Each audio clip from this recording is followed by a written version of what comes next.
So cool article from The Guardian asking an interesting question. Where are the home, fully functional robots we've all been expecting? This is going to be a really good broad update on the state of humanoid robotics. In 2013, U.S. robotics company Boston Dynamics revealed its new robot, Atlas. It was unveiled at the DARPA Robotics Challenge, so that's 11 years ago now. Since then, we've seen leaps forward in AI from computer vision to machine learning. The recent wave of LLMs, large language models, and generative AI systems opens up new opportunities for human-computer interaction. But outside of research labs, physical robots remain largely restricted to factories and warehouses, performing very specific tasks, often behind a cage. Human robots are limited to vacuum cleaners and lawn mowers. Robotic bodies haven't developed substantially since the 1950s, says Jenny Reid, the UK government's research and development body director. Developing a robot simply takes more resources, says Nathan Lepora,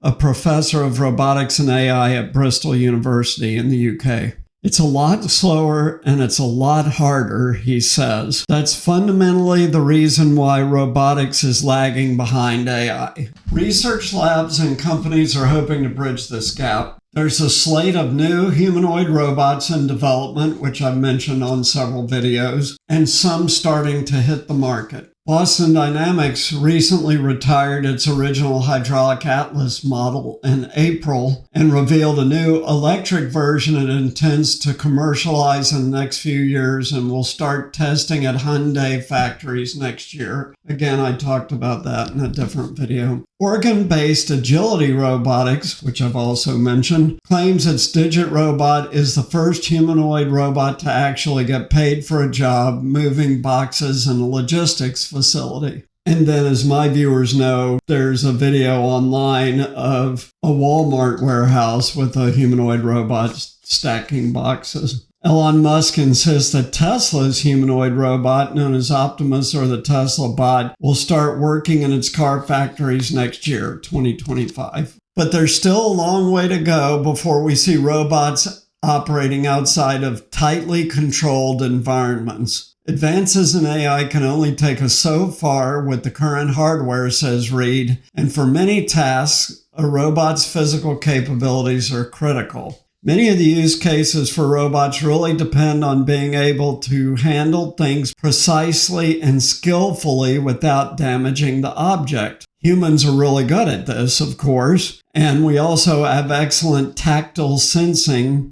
fingertips, demonstrated by our ability to read Braille. In comparison to all this, robots still struggle. One of the challenges of robot dexterity is scale. So there's a robot company in the UK called Shadow Robot. While the fingers of their robot look dainty, the hand is attached to a robot arm much wider than the human forearm, packed with electronics, of course. It's a packing problem, says the head of Shadow Robotics. An advantage of a human scale hand is that it's the right size and shape to handle human tools. This is why so many people are pursuing this path. But a completely human-like hand is not the best for every task. Shadow Robot's most recent hand, DEX-EE, looks rather alien. It has 3 digits more like thumbs than fingers, which are notably bigger than a human's and are covered with tactile sensors. The company designed it in collaboration with Google DeepMind,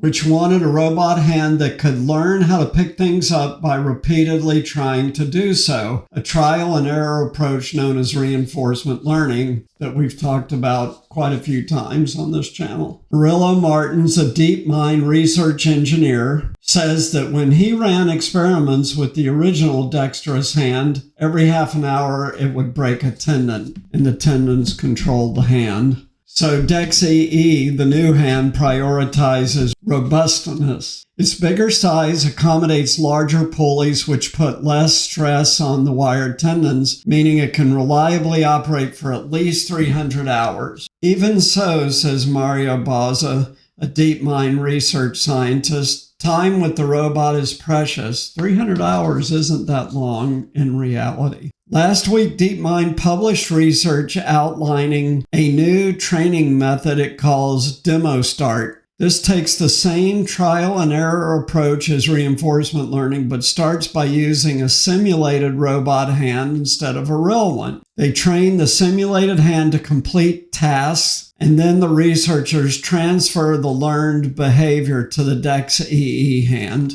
This reduces the time and cost of running experiments, making it easier to train robots that can adapt to different tasks. The work is an example of how developments in AI and robot bodies go hand in robot hand. Only through physical interactions can robots truly make sense of their environment. And we've done videos on perception AI, which helps robots understand their environment. Martins goes a step further.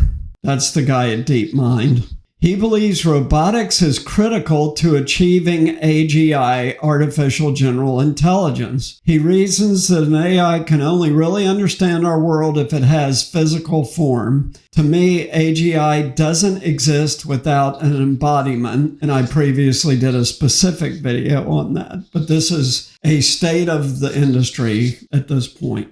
While Shadow Robot and others focus on fingers, an increasing number of companies and labs are developing full humanoid robots. The appeal of humanoids may be partly psychological, which I personally believe and have said on this channel a few times. Human beings will find it easier to accept human-appearing robots. So having a roughly human form factor is a good way to be able to locomote and manipulate and coexist with people. But a humanoid may not be the best design for every job, and a great example of that is the Star Wars movies, right? With robots in all shapes and sizes depending on what they do.